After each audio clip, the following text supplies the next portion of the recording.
Colin Was Right. Caitlin Clark isn't just the best young player in the WNBA. She's Tiger Woods.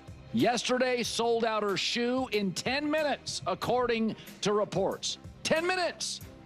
She's getting the most votes in the All-Star game.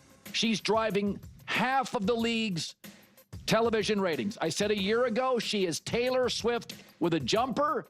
She is not just helping the league. She literally got a teammate's jersey sold out in 15 minutes, Sophia Cunningham, just by proxy. A player that had been in the league 7 years, just a teammate, she's getting stuff sold out. She is bigger than even the WNBA, which has finally come around, acknowledges. Where Colin was right.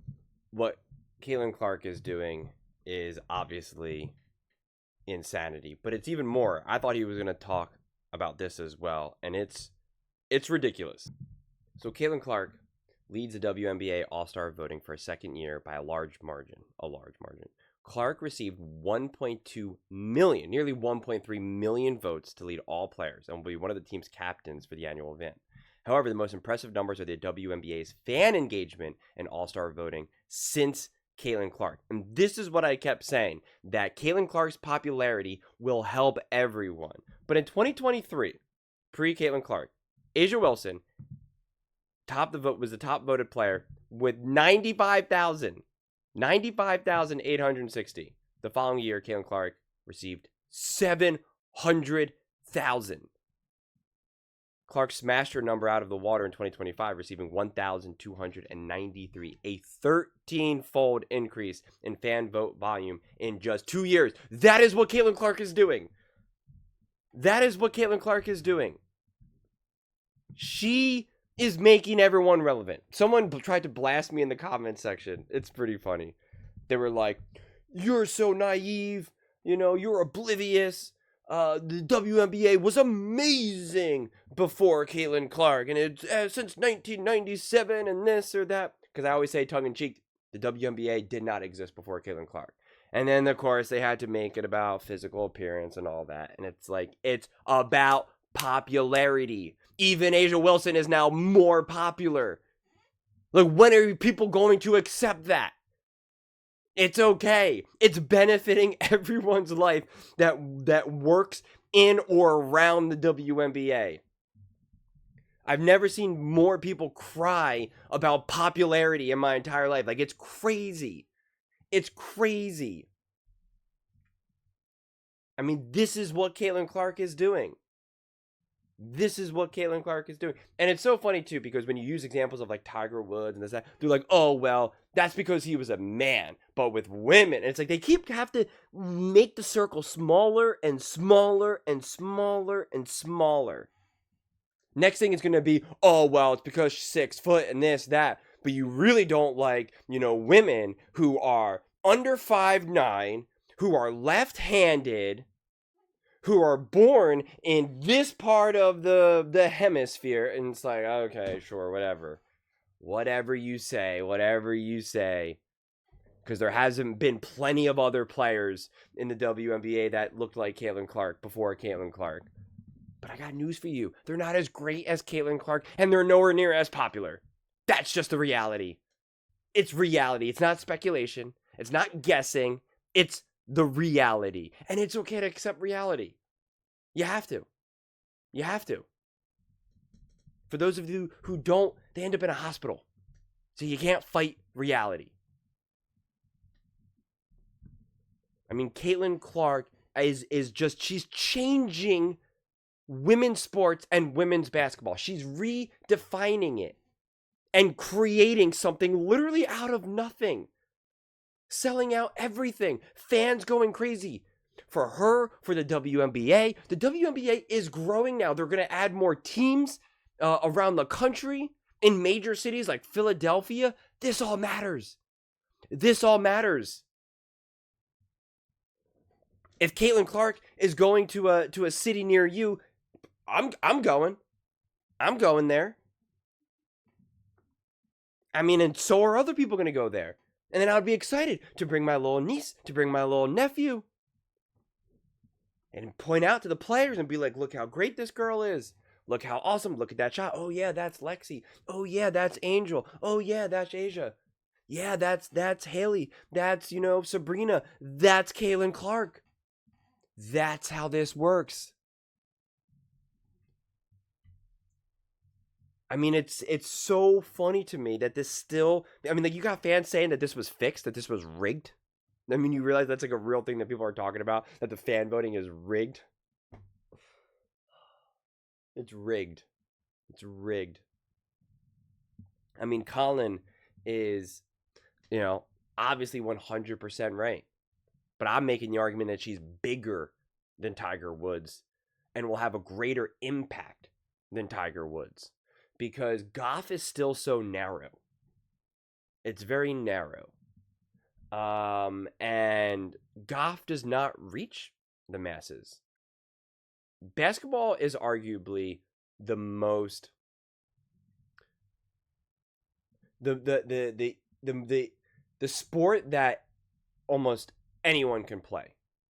And you don't need a lot of money. It's why it's popular in inner cities and poorer areas. You play it in gym class. You can play it, on your driveway. You play it in the middle of the street. Like, you can't do that with golf. You can't do that with baseball. Baseball, you need a lot of people. Football, you need a lot of people. Basketball, you can play by yourself. I mean, think about that. You can literally just play by... You don't even need a rim. If you just look at a ball, you can dribble it around. I mean, like, you can't do that with football, baseball. I mean, playing one-on-one soccer, that you can't do that. It's brutal. I mean, it's like you can kind of have some games where you can kind of like fool around a little bit. Like, no one's doing that. No one's playing one-on-one soccer. Baseball, not possible. Football, you can't play one-on-one football. Basketball, you can literally play one-on-one. Basketball, there's actual like legitimate games that you can do by yourself around the world. I mean, like, there's all these different things that you can do. It just reaches everyone. You see courts all over cities, suburbs, in neighborhoods. Basketball can reach the masses in ways that golf can't. So what Caitlin Clark is doing to put women's sports on the map in a way that can literally change lives, it just cannot be discussed enough.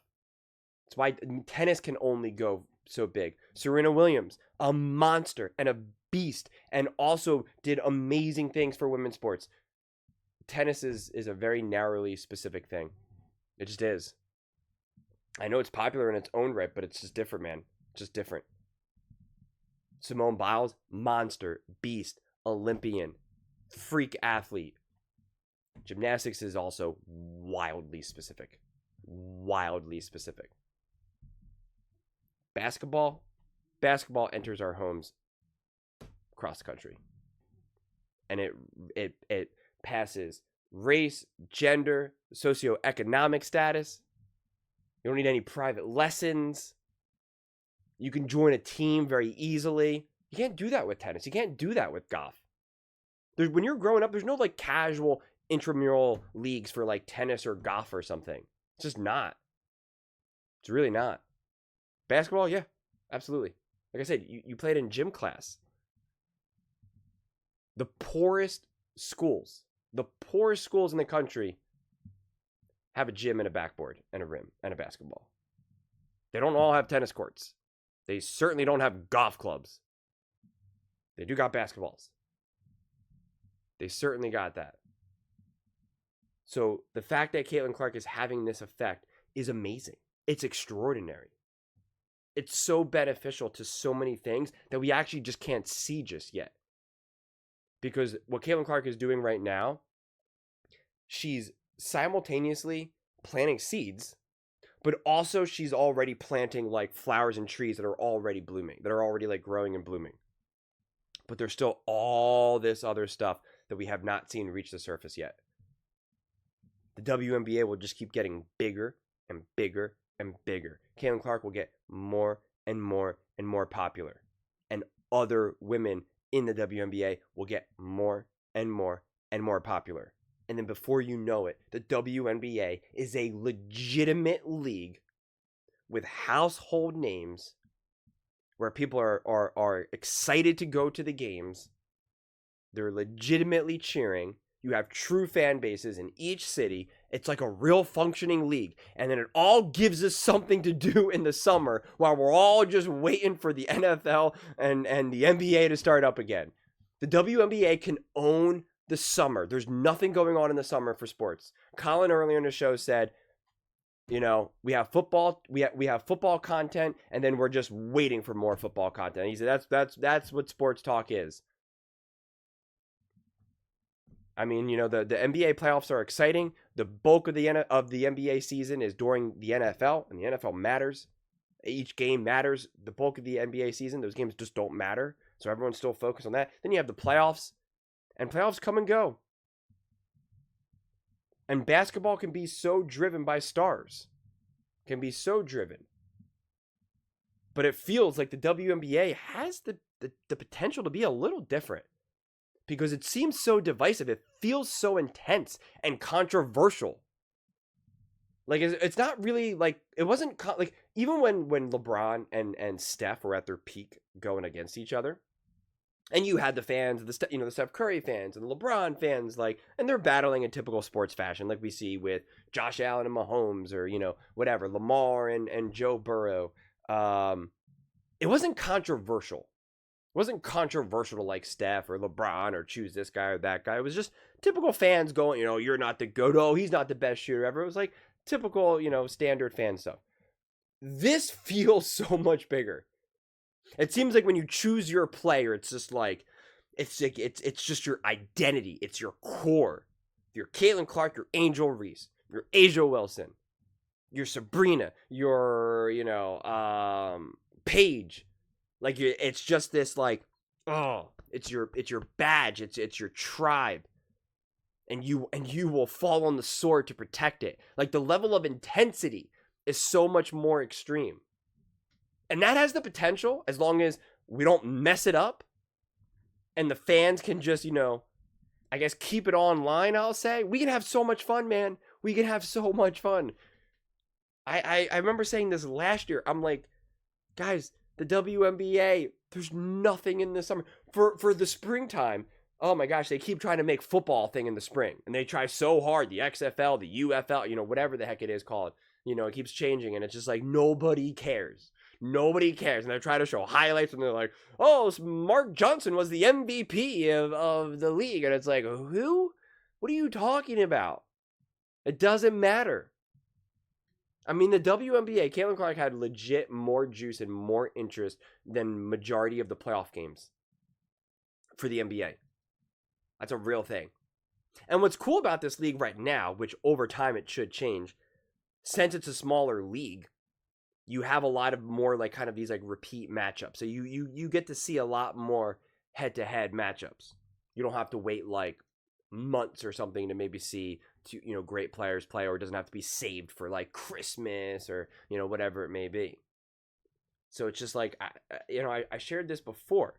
Last summer, I remember it's just like, I had like a stretch where I didn't have a lot going on. It was downtime before football season and whatnot.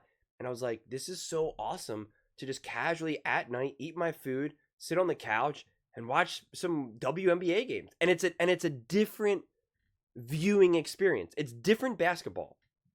I realized that, especially when I was watching all the college games a couple years ago, that I was just like, this is different than men's basketball, and I like it. I like how it's different. I do. I mean, I love dunks. I love the speed and the physicality that the men can play with, but like, this is different. It's not trying to be men's basketball because it can't be men's basketball, and that's okay. I don't want to watch the same thing again and again. I don't want to watch the same thing, but just women. Like, the fact that it's actually a different style of play, and like even layups are seemingly hard, I enjoy it. I like it. I like the chippiness of it all. So it's just, the WNBA, I'm going to say this again, can own the summer. They can own the summer. The summer is ripe for the taking. Baseball, there's a insane amount of games that it just like doesn't matter as much. I mean, you look at some of these baseball schedules, pick any team, each team essentially, like, they'll have a month where they literally don't play like twice out of the whole month. They'll play like 29 games in a month, and then they'll like have a day or two off, And then the next month, then they'll play like another 14 games. Like, it's just outrageous. So you can literally miss a month of baseball and it doesn't matter. You can just be like, oh, I can't believe they've already played 40 games. And nothing matters. But because of the WNBA, because of the number of games they have and how all this stuff unfolds, like, they do matter. It's kind of like a hybrid between football and basketball in that regard. It's really interesting. It's really interesting. And again, because of the level of game, because of the amount of games that they have and the amount of teams that they have, it's closer to football, where Josh Allen and, you know, the Buffalo Bills and you know, insert Baltimore Ravens or the Kansas City Chiefs, like, those regular seasons matter. Those regular season games matter because obviously there's only so many games and you need to get those wins. But at the same time, it's just kind of like, okay, you can lose this game, but like, we got to win this game. We want to win the division. We want to get the number 2 seed or the 1 seed. Like, there are true stakes, and then you have the rivalries, and so it really makes this like nice intensity. But basketball kind of lacks that.